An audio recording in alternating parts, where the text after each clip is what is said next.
இந்த ஆண்கள் பாட ஆரம்பிக்கும் போது சுவாமியினுடைய படத்துல இருந்து விபூதி கொட்ட ஆரம்பிச்சிருச்சு.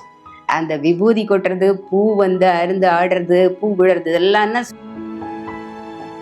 இவர் யார் அப்படின்னு கேட்கும்போது, இவர் தான் பகவான் ஸ்ரீ சத்யசாய் பாபா. இவர் எங்க இருக்காரு அப்படின்னு, இவர் வந்து இந்தியாவிலே புட்டபர்த்தியிலே இருக்கிறார். இல்லையே, இப்ப கொஞ்ச நேரத்துக்கு முன்னாடி இங்கதானே இருந்தாரு அப்படின்னு தூக்கி வாரி போட்டுச்சு இவருக்கு. சுவாமி வந்து கிட்ட வர்றாரு. நீ வந்து ஆப்பிரிக்காவில இருந்து தானே? இல்ல இல்ல, நான் அந்த கலிபோர்னியால இருந்து நான் வரேன். சரி, உனக்கு வந்து மூளை ரொம்ப ஜாஸ்தியா இருக்கு, அதை நான் சரி பண்றேன். பெண்கள் பலவீனம் இருக்கு, அதையும் நான் சரி பண்றேன். வயிறு உனக்கு சரியில்லாம இருக்கு. பக்தர்கள் வீடுகளில் சுவாமி கொடுத்த விபூதியை வாங்கி சேகரிச்சு வச்சிருக்கேன். அதை வந்து என்ன வியாதியா இருந்தாலும் அதை நான் வந்து போட்டுப்பேன். அப்படி போட்டுக்கிட்டு 10 வருஷத்துக்கு எனக்கு எந்த பிரச்சனையுமே கிடையாது. எதுவா இருந்தாலும் அந்த விபூதியிலே எல்லாம் சரியாகிட்டு இருந்தது. 26 வருட நம்பிக்கை, லட்சக்கணக்கான சந்தோஷ திருமணங்கள். கல்யாணம்னாலே தமிழ் மேட்ரிமோனி தான்.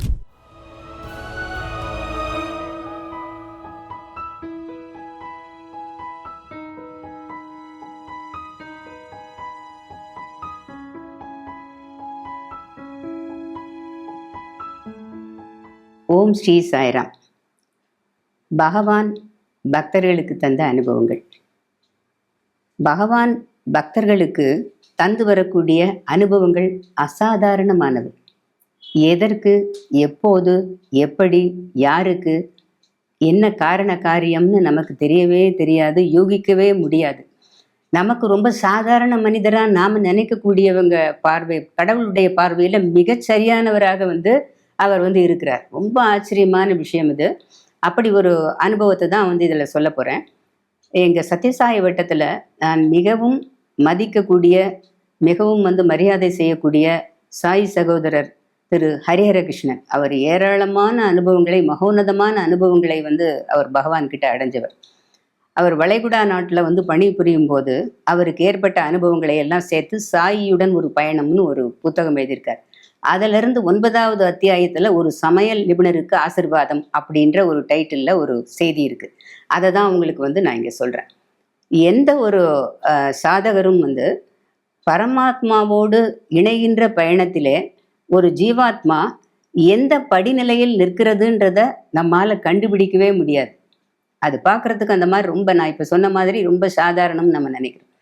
இங்கே அவர் அந்த வளைகுடா நாடுகளில் அந்த ஒரு உயர் அதிகாரியாக வந்து பெரிய நிறுவனத்தில் அவர் வந்து பணிபுரிந்து கொண்டிருக்கும் போது அவர் வந்து விமான துறையில் பணிபுரியக்கூடிய ஒரு உயர் அதிகாரி கோஷ் அப்படின்றவர், வளைகுடா வான்வெளி விமான போக்குவரத்து நிறுவன நிதி கட்டுப்பாட்டு அதிகாரி கோஷ், ரொம்ப பெரிய அதிகாரி. அவர் வீட்டில் வந்து ஒரு வெள்ளிக்கிழமை அன்னைக்கு நவராத்திரி சமயத்தில் சத்யசாய் பஜன் நடக்குது. அப்படி நடக்கும்போது அங்கே இருக்கக்கூடியவங்க நிறைய பேர் வந்து இங்கே சுவாமிக்கு நிறைய பஜன் நடத்துறது, பால விகாஸ் நடத்துறது, அதுக்கப்புறம் நிறைய சேவாலாம் நடத்துறதுலாம் எல்லாம் பண்ணிட்டு இருக்கிறாங்க. அப்போ அங்கே அந்த நேரத்தில் பஜன் நடக்குது. அந்த பஜனுக்கு நிறைய பேரை அவர் வந்து கூப்பிட்டுருக்காரு. அப்படி கூப்பிட்டுருக்கும்போது ஹரிஹரகிருஷ்ணனை வந்து அவர் கூப்பிடும்போது அவர் என்ன சொல்கிறாரு, பஜன் பாடக்கூடிய லிஸ்ட்டில் என்னை வந்து சேர்க்காதீங்க, ஏன்னா எனக்கு ஒரு ஆஃபீஸில் வேலைகள் இருக்கிறதால நான் வந்து கடைசி வரிசையில் நான் வந்து உட்காந்துடுறேன்னு சொல்கிறாரு. இவர் சரின்னு சொல்லிட்டாரு. எல்லாம் நல்ல கூட்டம், நல்ல அலங்காரம் சுவாமிக்கு. ஒரு பக்கம் ஆண்கள், ஒரு பக்கம் பெண்கள்.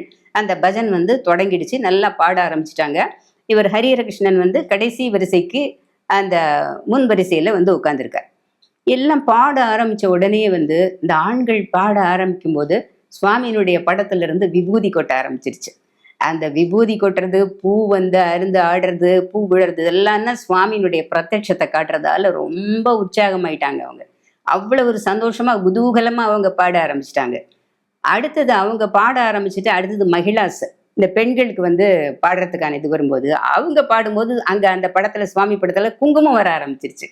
அந்த குங்குமம் கொட்டின உடனே அவங்களுக்கு ரொம்ப வந்து சுவாமி நம்மளை வந்து ரொம்ப மகிழ்ச்சியோட ஆசீர்வாதம் பண்ணுறாருன்னு அவங்களும் ரொம்ப உற்சாகமாக பாட, அந்த பஜன் முழுக்க ஒரு நல்ல உத்வேகத்தோட, உற்சாகத்தோட, அவ்வளவு வந்து ஒரு தெய்வீக அதிர்வுகளோட அந்த பஜன் வந்து நடக்குது. அது நடந்து முடிஞ்சு ஆரத்தி எல்லாம் ஆன பின்னாடி என்ன பண்ணுறாங்க, நம்ம என்ன பண்ணுவோம்னா எங்கெல்லாம் வந்து சுவாமியினுடைய மகிமை இருக்குது, அவர் வந்து இந்த மாதிரி வந்து அட்சதை போடுறாரு, மஞ்சள் போடுறாரு, அதுக்கப்புறம் குங்குமம் போடுறாரு, இதெல்லாம் இருந்தால் அங்கே போய் பார்த்துட்டு வர்றதுன்றது எல்லா பக்தர்களுக்குமே ரொம்ப வந்து ஒரு பிரியம் அது.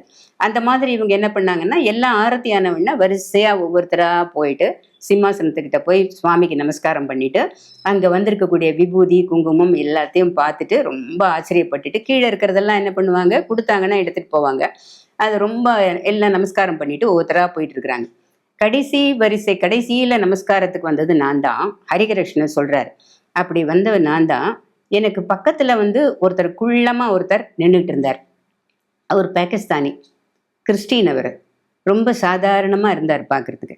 அவர் வந்து நான் போயிட்டு நமஸ்காரம் பண்ணும்போது அவரும் வந்து என்ன பண்ணார், அவரை வணங்கிட்டு அவர் சொன்னார், ஆமாம் இவர் யாருன்னு கேட்டார். சுவாமியோட படத்தை பார்த்து இவர் யாருன்னு கேட்டார். உடனே வந்து இங்கே தெரிஞ்சவங்க தெரியாதவங்க எல்லாருமே தான் வந்து வருவாங்க. அவர் என்னன்னா, இந்த நிறுவன அதிகாரி கோஷ் இருக்காரு, அவருடைய நிறுவனத்தில் பணிபுரியக்கூடிய பஹ்ரினி இவருடைய வீட்டினுடைய சமையல்காரர். அவர் அந்த சமையல்காரர் மூலமாக வந்து அவர் தோட்டத்தில் இருக்கக்கூடிய மல்லிகை மலர்கள்லாம் இந்த மாதிரியான ஒரு பூஜா காரியங்கள் பஜன் இந்த மாதிரி நடக்கும்போது அவர் கட்டி எவ்வளவு தொலைவில் இருந்தாலும் கொண்டு வரும். 20 கிலோமீட்டர் தொலைவில் இருந்து அவர் தோட்டத்தில் இருந்த பூவை கட்டி கொண்டு வந்திருக்கார் சுவாமிக்காக. அதை வந்து போட்டிருக்கிறாங்க. அதை வந்து இப்போ கேட்குறாரு. ஆனால் இவருக்கு பகவானை பற்றி தெரியாது. சொல்கிறார், இவர் யார் அப்படின்னு கேட்கும்போது, இவர் தான் பகவான் ஸ்ரீ சத்யசாய் பாபா. இவர் எங்கே இருக்காரு அப்படின்னு, இவர் வந்து இந்தியாவிலே புட்டபர்த்தியிலே இருக்கிறார். இல்லையே, இப்போ கொஞ்ச நேரத்துக்கு முன்னாடி இங்கே தானே இருந்தார் அப்படின்னு தூக்கி வாரி போட்டுச்சு இவருக்கு. வெளியில் அந்த பக்கம் போனவங்கள்லாம் உள்ளே வந்து எல்லாம் சேர்ந்துட்டாங்க. என்னமோ மிரக்கல் நடந்திருக்குன்னு வந்து சேர்ந்துட்டாங்க. அப்போ அவர் சொல்கிறாரு, நான் வந்து பின்னாடி வரிசையில் உட்காந்துருக்கிறப்ப இவர் வந்து ஆண்கள் பகுதியிலேருந்து பெண்கள் பகுதிக்கு இப்படி கையை காட்டிக்கிட்டே வந்தார், உள்ளங்கை. அப்படிதான் சுவாமி வந்து அந்த ஆசீர்வாதம் பண்ணிக்கிட்டே வருவார். அப்படியே வந்து அந்த சிம்மாசனத்தில் நாற்காலி நீங்கள் போட்டிருக்கிறீங்களே அதில் வந்து அவர் உட்காந்தார். அதில் உட்காந்துட்டு என்ன பண்ணார்னா, பஜன் பாட ஆரம்பித்த உடனே ஆண்கள் பாடும்போது அவர் படத்தை பார்த்து இப்படி கையை காட்டினார். அங்கே விபூதி வர ஆரம்பிச்சது. அதுக்கப்புறம் என்ன பண்ணார்னா, பெண்கள் பாடும்போது இந்த பக்கத்தில் வந்து கையை காட்டினார். இங்கே குங்குமம் வர ஆரம்பிச்சது. நான் என்ன பண்ணேன்னா, கடைசி ரோல இருந்து என்னெல்லாம் விழுதுன்னு பார்க்கறதுக்கு நான் எழுந்தேன். அங்கேருந்தே என்னை உட்காருன்னு சொல்லிட்டாரு. ஏன்னா இவன் கண்ணுக்கு மட்டும்தான் தெரிஞ்சிருக்கு சுவாமி வந்தது, விபூதி குங்குமம் விழுந்தது அதெல்லாம் தெரிஞ்சு, அதுக்கப்புறம் சுவாமி உட்காருன்னு சொன்னதும் கூட அவனுக்கு தான் தெரிஞ்சிருக்கு, யாருக்கும் தெரியல. அதுக்கப்புறம் வந்து என்ன பண்ணாருன்னா, நீங்கள் ஒரு நெருப்பு சுடர் ஒன்று காட்டினீங்கல்ல அவருக்கு, ஆரத்தி. அந்த ஆரத்தியை தான் அவன் அப்படி நெருப்பு சுடர்னு சொல்கிறான். அதை காட்டின உடனே அவர் 2 கையை தூக்கி இப்படி 2 உள்ளங்கையை காட்டி உங்கள் எல்லாரையும் பார்த்து அப்படியே வந்து காட்டிட்டு 2 கை தூக்கி ஆசீர்வாதம் பண்ணுறார் இல்லையா, ஆசீர்வாதம் பண்ணிட்டு அவர் வெளியில் போயிட்டார். ஆனால் ஒரு அதிசயம் பாருங்க, வெளியில் போனவர் வந்து திரும்பவும் வந்து நான் உட்காந்துருக்கிற இடத்துல என்னோட முதுகை தட்டினார். கடைசி வரிசையில் சுவரில் சாஞ்சிட்டு இருக்கக்கூடிய என்னோட முதுகில் எப்படி தட்ட முடியும்? அப்படி முதுகில் தட்டிட்டு அவர் போயிட்டார். இப்போ எழுந்தா 10 வருஷமா எனக்கு இருந்த முதுகு வலி போயிடுச்சு. கீழே குனிஞ்சு நிமிர்ந்து காட்டிட்டு, இப்போ அவர் எங்கே இருக்காருங்க, பக்கத்து அறையில் ஏதாவது இருக்காரா, நான் பார்க்கலாமான்னு கேட்டின உடனே இவங்களுக்கு அப்படியே வாய் அடைச்சி போய் நிற்கிறாங்க. இவங்கெல்லாம் எல்லாம் வந்து பழுத்த ஆன்மீகவாதிகள், சுவாமியினுடைய அன்பை அனுகிரகத்தை கருணையை தொடர்ந்து அடைஞ்சிக்கிட்டே இருக்கிறவங்க, நல்ல வந்து சுவாமியினுடைய அந்த ஒரு அற்புதங்கள் அதிசயங்கள்லாம் அனுபவிச்சுட்டே இருக்கிறவங்க. ஆனால் இவங்களுக்கு பார்க்கறதுக்கு ரொம்ப சாதாரணமாக இருக்கக்கூடிய, ஒன்றுமே தெரியாமல் இவர் யாருன்னு கேட்கக்கூடிய ஒருத்தனுக்கு வந்து சுவாமி அனுகிரகம் பண்ணியிருக்காராங்கன்னு சொன்னால், அவன் யார்? அவன் வந்து துவாபர யுகத்தில் கிருஷ்ணனோட வந்து அவன் வந்து ஒரு மாடு மேய்ச்ச ஒரு இடையனாக தான் இருந்திருக்கணும், சிறுவனாக தான் இருந்திருக்கணும் அப்படின்னு சொல்லிட்டு அவன் வந்து அவங்க சொல்லிட்டு என்ன பண்ணுறாங்கன்னா, அவனுடைய தூய்மையான அன்பு ஒரு 20 கிலோமீட்டர் தொலைவில் இருந்து அவன் வந்து சுவாமிக்காக பூவை கட்டி கொண்டாந்துருக்கான் பாருங்க. அது இதெல்லாம் சேர்ந்து தான் வந்து சுவாமி அவனுக்கு அருள் பாலிச்சிருக்கார் அப்படின்னு சொல்லிட்டு அவங்க எல்லாரும் வந்து சந்தோஷப்படுறாங்க. அதுக்கப்புறமும் தொடர்ந்து அவனுக்கு அனுபவங்கள் நடக்குது. இது என்னன்னா, நம்ம வாழ்க்கையில சாதாரணமானவர்கள்னு நினைக்கக்கூடியவங்கள கடவுளுடைய பார்வையில மிக சரியானவர்களாக இருக்கிறாங்க. அவங்களுக்கு ரொம்ப நல்ல அனுபவத்தை சுவாமி கொடுக்குறார். அதுக்கப்புறம் அவன் வந்து தொடர்ந்து இந்த பஜன்ல இருந்து அவன் வீட்டுக்கு போறான். அவன் வீட்டுக்கு போகும்போது பின்னால புசு புசுன்னு முடியோட ஒரு நிழல் உருவம் பின்னாடியே போகுது.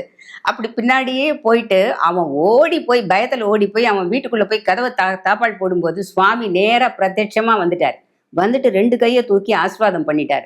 ஆசீர்வாதம் பண்ணிட்டு அவனோட கையில் மோதிரம் போட்டிருந்தான். அவன் சாதாரண மோதிரம் போட்டிருந்தான். அது வந்து சுவாமியினுடைய உருவம் பதிச்ச மோதிரமாக மாறி போச்சு. அப்போ ஏதோ வந்து தெய்வத்தோட தொடர்புடைய ஜீவனாகவும் அது இருந்திருக்கு. அந்த மனிதனுக்கு அவன் பார்க்கறதுக்கு ஒரு கிறிஸ்டின், பாகிஸ்தானி, அவனுக்கு வந்து ஒண்ணுமே தெரியாது சுவாமியை பத்தி. அங்க அவனுடைய தூய்மையான அன்பு, அவனுடைய சேவை, இந்த ரெண்டுத்துக்குமே வந்து சுவாமி அவனுக்கு ஆசீர்வாதம் பண்ணியிருக்காருன்னு ஹரிகிருஷ்ண சாய்ராம் வந்து சொல்றாரு. அதுக்கப்புறம் பார்த்தீங்கன்னா இன்னொன்று, சாய் வட்டத்தில் ரொம்ப சாய் இலக்கியங்களை ரொம்ப அதிகமாக படித்த ஒரு பக்தை அவங்க திருமதி சரோஜினி பழனிவேலுன்னு சொல்லிட்டு, அவங்களுடைய திருவடி சரணம் அப்படின்ற ஒரு நூல்ல இருந்து ஒரு அனுபவத்தை நான் இங்கே வந்து சொல்கிறேன். சுவாமி வந்து ரொம்ப சரியா நல்ல தர்மத்தோட தான் சொன்னதையெல்லாம் கடைபிடித்து வாழக்கூடிய பக்தர்களை விடவும், ரொம்ப வந்து அக்கிரமம் அநியாயம் எல்லாம் செஞ்சு அதில் பாதாளத்திலே விழுந்து கொண்டிருக்கக்கூடிய தனக்கு வேண்டியவர்களை வந்து எப்படியாவது வந்து அவர் கை தூக்கி விடுகிறார். அதை வந்து இங்கே ஒரு அனுபவத்தில் வந்து பார்க்குறோம். ஜான் மூர் அப்படின்னு சொல்லிட்டு ஒரு ஆப்பிரிக்கர், அவர் கலிஃபோர்னியாவில் செயின்ட் லூயிஸில் வசிக்கக்கூடியவர். மிக மோசமான பழக்க வழக்கங்கள் உள்ளவர். அவர் தோற்றம் வந்து மிகப்பெரிய ஒரு கருத்த உருவம், பெரிய நம்ம பகவானை விட 2-3 மடங்கு பெரிய தலைமுடி, அதுக்கப்புறம் வந்து rose colour kurta, velvet shoe, நீளமான ஒரு செயின், அந்த தலையில வெள்ளை தொப்பி, அதுக்கு மேல ஒரு இறகு, அதை போட்டுக்கிட்டு அவன் நடக்கும்போது அந்த மீசை வந்து முழங்கால் வரைக்கும் தொங்குமா, முகம் விகாரமா இருக்குமா பார்க்கறதுக்கே. எல்லா விதமான தீய வழக்கங்களும் அவனுக்கு இருக்கு. போதை மருந்து எடுத்துக்கொள்ளுதல், அதுக்கப்புறம் வந்து தடை செய்யப்பட்ட சிகரெட்டை வந்து எடுத்துக்கொள்ளுதல், மதுபானத்தை அருந்துதல், மாமிசம், இப்படி எல்லாமே அவனுக்கு இருந்திருக்கு. இது அவன் எந்த தீயோர் சேர்க்கைன்றது என்னன்னா, எந்த அளவுக்கு உச்சக்கட்டத்தில் இருக்கணுமோ அந்த அளவுக்கு இருக்கு. அவனுடைய மனைவி வர்ஜீனியா வந்து தியாசாபிக்கல் சொசைட்டி மெம்பர். அவள் வந்து கணவனை எப்படியாவது திருத்த முடியாதா அப்படின்னு நினைக்கிறா. அவள் வந்து ஒரு கம்பல்சன் ஒரு ஜோதிடர்கிட்ட வந்து போய் கேட்குறா, இந்த மாதிரி இவன் வந்து ரொம்ப வந்து மூர்க்கனா இருக்கிறான், அந்த ஆனால் மிக மனதளவில் வந்து ஜான்மூர் மிக மிக நல்லவன், அவனை எப்படியாவது திருத்தணும். ஒன்று இவன் யாரையாவது கொன்று விடுவானோ அல்லது யாராவது இவனை கொன்று விடுவார்களோன்ற பயம் எனக்கு இருந்துகிட்டே இருக்கு, இவரை எப்படியாவது திருத்தணும்னு நான் நினைக்கிறேன்னு சொல்லும்போது, அந்த கம்பல்ஸ்ன்ற ஜோதிடர் வந்து பார்த்துட்டு சொல்றாரு, உலகத்திலேயே இவனை வந்து ஒரே ஒரு மனிதர் மட்டும்தான் திருத்த முடியும். அது யாருன்னு கேட்கும்போது, அவதார புருஷராக அவதரித்திருக்கக்கூடிய பகவான் ஸ்ரீ சத்யசாய் பாபா அப்படின்னு சொன்ன உடனே, அவர் எங்க இருக்காரு அப்படின்னு சொல்லிட்டு கேட்குறாங்க. அப்படி கேட்கும்போது அவர் வந்து இந்தியாவிலே இருக்கிறான்னு சொல்லும்போது உடனே ஒரு அவநம்பிக்கை வந்துடுச்சு. ஏன்னா அந்த வெளிநாட்டில் இருக்கக்கூடியவங்க கிளம்பி இங்கே வர்றது, அதுக்கப்புறம் புட்டபர்த்திக்கு வர்றது, தங்குறது, தரிசனம், இதெல்லாம் என்னென்னா பகவானே சங்கல்பிச்சு அவங்களுக்கு ஒரு இதை கொடுத்தாதான், வாய்ப்பு கொடுத்தாதான் அவங்க வந்து வர முடியும். ரொம்ப வந்து கேட்டுட்டு ஒரு சந்தோஷம் வந்தாலும் ஒரு அவநம்பிக்கை அதை வந்துடுறா. அதுக்கப்புறம் இவன் என்ன பண்ணுறான்னா, ஒரு நாள் எல்லாத்தையும் ஒரு சேர எடுத்துக்கிட்டு, இந்த போதை மருந்து, சிகரெட்டு, அதுக்கப்புறம் மதுபானம் எல்லாத்தையும் எடுத்துக்கிட்டு என்ன பண்ணுறான்னா, கையில் பிஸ்டல் வச்சுக்கிட்டே இருப்பான். ஏன்னா எந்த நேரமும் யார் மூலமாவது தனக்கு ஆபத்து வருமோ அப்படின்னு சொல்லிட்டு வச்சுக்கிட்டே இருப்பான். இத்தனையும் அந்த மயக்க மருந்து எல்லாம் சேர்ந்ததில் மயக்கம் போட்டு கீழே விழுந்துட்டான். அப்படி கீழே வந்து விழுந்து சில மணி நேரங்களுக்கு அவன் அந்த மயக்கத்திலேயே வந்து இருக்கான். அந்த மயக்கம் தெளிஞ்சு அவன் எழுந்தப்ப அவன் தலைக்கு கீழே ஒரு துண்டு கடிதம் வந்து இருக்கு. I am God, there is no one born or will be born who can stop my work, for I have come to re-establish the rhythm of righteousness in the world. நான் கடவுள், என்னை வந்து என்னுடைய வேலையை தடுப்பதற்கு ஏற்கனவே பிறந்தவனோ அல்லது இனி பிறக்க போகின்றவனோ யாரும் கிடையாது. மனித தர்மத்தை நான் நிலைநாட்டுவதற்காகவே உலகத்தில் வந்திருக்கிறேன்ற மாதிரி ரொம்ப ஒரு வாசகம் அது. அதை படிச்சுட்டு அவன் பயப்படுறான், யாரோ பக்கத்தில் இருந்து பேசுகிற மாதிரி இருக்கேன்னு சொல்லிட்டு பயப்படுறான். அதுக்கப்புறம் அவனுடைய மனைவி கிட்ட வந்து அவன் போய் அதை காட்டுறான். காட்டின உடனே, இது நீ நம்புறையான்னு கேட்டனா, ஆமாம் ஆமாம் நம்புறேன்னு சொல்கிறா. ஏன்னா சாய்பாபான்னு அதில் போட்டிருக்கு, இதை எழுதிட்டு சாய்பாபான்னு போட்டிருக்கு. அதை பார்த்துட்டு வந்து நான் நம்புறேன் அப்படின்னு சொல்லிட்டு அவன் சொல்கிறான். உடனே வந்து இவன் என்ன பண்ணுறான்னா, இவன் படுத்து வந்து தூங்கிடுறான். தூங்கும்போது அந்த பிஸ்டல் வச்சுக்கிட்டு தூங்குறவன் அன்னைக்கு பிஸ்டல் எதுவும் இல்லாமல் அப்படியே வந்து படுத்து தூங்குனா நிம்மதியான தூக்கம், ரொம்ப நாளைக்கு வருஷங்களுக்கு பின்னாடி தூக்கம். அப்படி அவன் தூங்கும்போது ஒரு நீளமான ஒரு கை வந்து அவனோட கனவுல அப்படியே சுற்றிக்கிட்டே வருது. சுற்றிக்கிட்டே வந்து அவன் முன்னாடி இப்படி இப்படி கையை வந்து காட்டிட்டு அவன் கிட்ட அவனை தொடாமல் ஒரு மிக நீண்ட ஒளி கை அதை சுற்றிக்கிட்டே வந்துட்டு அது மறைஞ்சு போயிடுச்சு. அவ்வளோதான், வேத்து கொட்டுது அவனுக்கு. அதை எழுந்துட்டு வந்து அவன் மனைவி கிட்ட சொல்கிறான், இந்த மாதிரி ஒரு கனவு வந்தது, சாய் பேபி கை அப்படின்றான். சாய்பாபா கைன்னு அவன் வந்து திருத்த அதுக்கப்புறம் வந்து அவன் என்ன சொல்கிறான், எங்கே சுவாமியினுடைய பஜன் நடக்குதோ, சுவாமியை பற்றி எங்கே தெரிஞ்சுக்க முடியுமோ அங்கெல்லாம் போய் சுவாமியை பற்றி அவன் வந்து ஃபிலிம் பார்க்குறான். முதல்ல வெளிநாட்டு பக்தர்களுக்கே பார்த்தீங்கன்னா ஃபிலிம் தான் அதை பார்க்குறான். அதுக்கப்புறம் வந்து என்னென்னா அங்கே சுவாமி பேசின சுவாமியினுடைய குரலை கேட்குறான். எப்படியாவது சுவாமி கிட்ட போயிடணும்னு அவன் வந்து தவிக்கிறப்ப அங்கே சுவாமியினுடைய மிகப்பெரிய பக்தையான இந்திரா தேவி வந்து அவங்க சிவராத்திரிக்கு கிளம்பி வராங்க பர்த்திக்கு. அது எப்பவுமே வெளிநாட்டு பக்தர்கள் வரும்போது ஒரு குழுவாக தான் வருவாங்க. அந்த மாதிரி அந்த குழுவில் சேர்ந்து அவன் வரும்போது அந்த அம்மா கூட இருக்கக்கூடிய பக்தர்கள்லாம் என்ன சொல்றாங்கன்னா, இவனோட நம்ம வந்தோம்னா இவன் ரொம்ப மோசமானவன், இவனோட வந்தா நமக்கு சுவாமி இன்டர்வியூ கொடுக்க மாட்டாரு அப்படின்னு சொல்றான். அதுல இருந்து 20 பெண்களும் இவனை பார்த்துட்டு அழறாங்க. ஏன்னா வந்து இவன் எப்படி கொடூரமானவன் எல்லாருக்குமே வந்து தெரியும். ஆனா இவன் மனசுல இவன் மாறிட்டே இருக்கான்றது வந்து இவளுக்கு தான் தெரியுது. முதல் வாரம் மாமிசத்தை விட்டுட்டான், அதுக்கப்புறம் அந்த மதுபானத்தை விட்டுட்டான், அதுக்கப்புறம் போதை மருந்தை விட்டுட்டான். எல்லாம் விட்டுட்டு தான் அதுக்கப்புறம் சுவாமியை பார்க்கணுன்ற அந்த கிரேவிங் தவிப்பு அவனுக்கு கிளம்பி வந்துருச்சு. இப்போ கிளம்பி வந்துட்டான். 1974 பிப்ரவரியில் அவன் வந்து அந்த தரிசன வரிசையில் உட்காந்துருக்கான். எல்லாரோடையும் உட்காந்துருக்கும் போது பார்த்தீங்கன்னா மற்றவங்களோட அவன் விசித்திரமான ஒரு தோற்றத்தோடு அவன் இருக்கான். எல்லாருமே இவனை ஒரு பார்த்துட்டு இருக்காங்க. சுவாமி அங்கே தரிசன லைனில் வந்தவர் முதல்ல வந்து அவனோட முடியை பார்க்குறார். அவனை பார்த்துட்டு அதுக்கப்புறம் போகிறார். அவன் என்ன சொல்கிறான், மிக மோசமான குற்றங்களை எல்லாம் நான் பண்ணியிருக்கிறேனே, எனக்கு வந்து எப்படி நான் இங்கே உட்காந்துருக்கிறதுக்கு தகுதி இருக்கா அப்படின்னு அவன் நினைக்கிறான். போனவர் திரும்பி வந்தார். திரும்பி வந்து அவனை வந்து திரும்பவும் ஒரு தடவை பார்க்குறாரு. அதுக்கப்புறம் போயிட்டவன வீடியோவில் வந்து இவர் வந்து விபூதி கொடுத்தாரு, அந்த மாதிரி எனக்கு விபூதி கொடுப்பாரா அப்படின்னு நினைக்கிறான். போனவர் திரும்பி வந்து முன்னாடி நின்றுட்டார். உனக்கு என்ன வேணும்னு கேட்குறார். கேட்ட உடனேயே இவன் திகைக்கிறான். பக்கத்தில் இருக்கிறவங்க சுவாமி உன்கிட்ட தான் கேட்குறாரு அப்படின்னு சொன்ன உடனே அவன் பார்த்துட்டு விபூதி மாஸ்டர் அப்படின்னு சொல்லிட்டு கேட்குறான். கேட்ட உடனே என்ன பண்ணுறாரு, இன்டர்வியூ கூப்பிட்டார். அந்த 20 பேர் 30 பேரை இன்டர்வியூ கூப்பிட்டார். எல்லாருக்கும் அன்பளிப்பு கொடுக்கறது விபூதி கொடுக்கறது எல்லாம் முடிச்சுட்டு சில பேருக்கு மட்டும் தனி அறையில் உள்ள வந்து சுவாமி கூட்டு போவார். அந்த மாதிரி இவனை தனி அறையில் கூட்டு போயிட்டு தாழ்பால் போட்டுட்டு பின்னாடி திரும்பி நடந்தாரு. நடக்க ஆரம்பித்த உடனே இவனை அப்படியே நடுங்கிறான். இவன் நமக்கு என்ன நடக்க போதோ தெரியலையே, இவன் இருக்கக்கூடிய உருவம் இவனுடைய தோற்றம் சுவாமி சின்ன குழந்தை மாதிரியான ஒரு தோற்றம் இல்லையா, அப்படி நடுங்கிறான். கடவுளுக்கு பக்கத்தில் இருக்கும்ன்றத அந்த நடுக்கத்தை காட்டி கொடுத்துச்சு அந்த நடுக்கம். அதுக்கப்புறம் வந்து சுவாமி வந்து கிட்ட வர்றார். நீ வந்து ஆப்பிரிக்காவிலேருந்து தானே?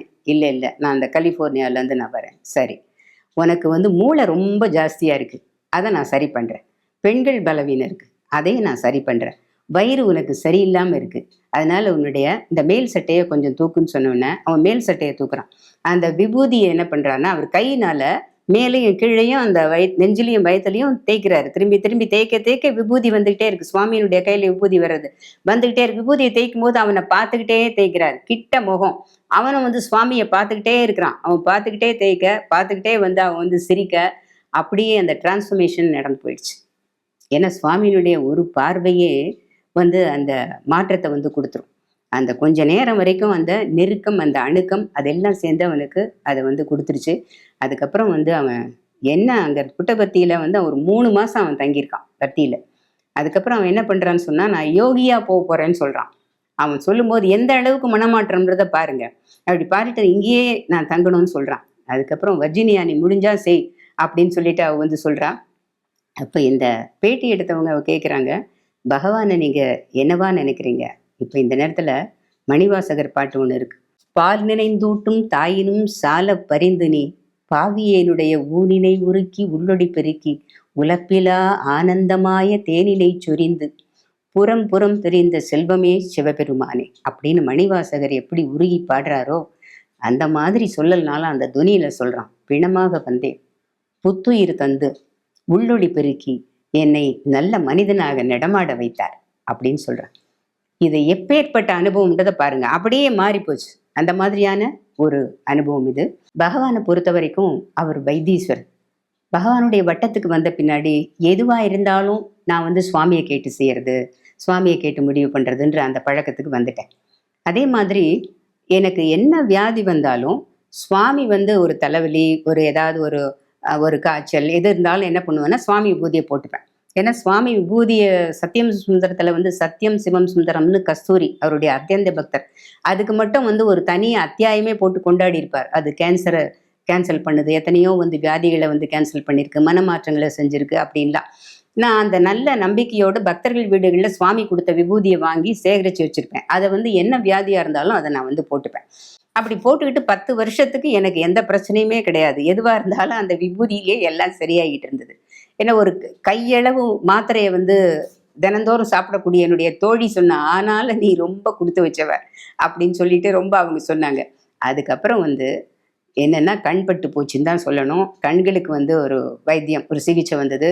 அதுக்கப்புறம் முதுகெலும்பு ஒரு டிஸ்லோகேட் ஆகி, இதுவும் கூட ஒரு இடத்துல நான் சொன்னதுனாலும், இது ரொம்ப இந்த தேவைன்றதுனால இங்க நான் சொல்றேன். முதுகெலும்பு வந்து டிஸ்லோகேட் ஆகி, அது வந்து ஒரு பெரிய பிரச்சனை வந்தது. அப்போ நான் வந்து சில பேர்ட்ட கேட்டு தான் சுவாமி கிட்ட அப்பல்லாம் வந்து எதுவா இருந்தாலும் சில பேர் மூலமா தான் நான் கேட்பேன். அப்படி ஒரு பக்தர் மூலமா நான் கேட்கும்போது, இப்போ வந்து நீ சுவாமி வந்து சொன்னாரு, "நீ என்னுடைய விபூதியை எடுத்துக்கோ. ஆனா டாக்டர் கிட்ட கட்டாயம் போயாகணும் இந்த தடவை." அப்படின்னு சொன்ன உடனே, சரி நம்முடைய கர்மாவை அனுபவிக்கிற காலம் நெருங்கிடுச்சு அப்படின்னு சொல்லிட்டு அப்பயே முடிவு பண்ணிட்டேன். அதுக்கப்புறம் என்ன சுவாமி கிட்ட கேட்டேன். எனக்கு ஒரு ஒரு கம்ஃபர்டபுளா அனுசரணையா இருக்கிற மாதிரி ஒரு சாய் பக்தையா இருக்கக்கூடிய ஒரு ஒரு டாக்டர் எனக்கு தெரிஞ்சவங்க இருந்தா நல்லது. எனக்கு வந்து ஒரு அனுகூலமா இருக்கும்னு சொல்லும்போது, டாக்டர் மணிமேகலைக்கு நான் வந்து ஃபோன் பண்ணி, இந்த மாதிரி சுவாமி உங்ககிட்ட பார்த்துக்க சொல்லி சொல்றாரு. எனக்கு இப்படி ஒரு பிரச்சனை வந்திருக்கு சாய்ராம் அப்படின்னு சொல்லும்போது, அவங்க ரொம்ப சந்தோஷப்பட்டாங்க. சுவாமி சொல்றாரா சாய்ராம், நீங்க கிளம்பி வாங்க, எதுவா இருந்தாலும் நம்ம பார்த்துப்போம் அப்படின்னு அவங்க சொன்னாங்க. என்னோட தோழி கலாவோட கிளம்பி நான் போயிட்டேன். அப்படி போகும்போது, அவங்க வந்து எல்லா டெஸ்ட்டுக்கும் அவங்க கூடயே வந்தாங்க. பெரிய டாக்டர், அவங்களோட ஹாஸ்பிட்டல் இது. அவங்க எல்லாத்துக்கும் கூடயே வந்தாங்க. அதுக்கப்புறம் ஆர்த்தோ டாக்டர்கிட்ட போனோடனே அவர் எல்லாம் செக் பண்ணிட்டு, ஒரு 10 வருஷத்துக்கு மேலே உங்களுக்கு இந்த ப்ராப்ளம் இருக்கு. நீங்க என்ன பண்ணணும்னா, நிறைய லிஸ்ட்டு வந்து போட்டு கொடுத்தாரு அவர். ட்ராக்ஷன், இன்ஜெக்ஷன், மாத்திரைகள் இதெல்லாம் நிறைய வரிசையா சொல்லிட்டு, நீங்க கீழே குனியக்கூடாது, மேலே நிமிர்ந்து பார்க்கக்கூடாது, சடார்னு பின்னாடி திரும்பக்கூடாது, அப்புறம் கனம் தூக்கக்கூடாது, ரொம்ப நேரம் ஒரே பொசிஷன்ல இருக்கக்கூடாது, படி ஏறக்கூடாது. இது கூடிய வரைக்கும் நீங்க படுத்து ஓய்வெடுக்கணும்னு ரொம்ப மனசு எனக்கு கஷ்டமா போச்சு. ஏன்னா வந்து ஒரு சுறுசுறுப்பா தேனி மாதிரி திரிஞ்சு வேலைகளை செஞ்சுக்கிட்டே இருக்கக்கூடிய எனக்கு இது ரொம்ப வந்து கட்டுப்பாடா இருந்தது. ஆனா இது வந்து வைத்தியத்துக்கு ஏத்த ஒரு ஏதோ அவர் சொல்லும்போது நம்ம கேட்டுக்கணும். சரின்னு சொல்லிட்டு கேட்டுக்கிட்டேன். ஒரு 10 நாள் கழிச்சு நான் திரும்ப போனப்ப டெஸ்ட் பண்ணா எனக்கு வலி ஜாஸ்தியா இருந்ததை தவிர ஒன்றும் குறையல. அப்போ அவர்கிட்ட கேட்டப்போ, ஒரு பிராக்டிஸும் ஒரு பயிற்சியும் நீங்க செய்யல, மாத்திரை மருந்து சரியா எடுக்கல, நான் சொன்னபடி நீங்க ஃபாலோ பண்ணல, எப்படி சரியாகும்னு சொல்லிட்டு கொஞ்சம் கோவமா திட்டிட்டாரு. திட்டின உடனே அங்கேயே எனக்கு அழுதுட்டேன். யாராவது சொன்னா சில நேரத்தில் பொறுத்துக்க முடியாது.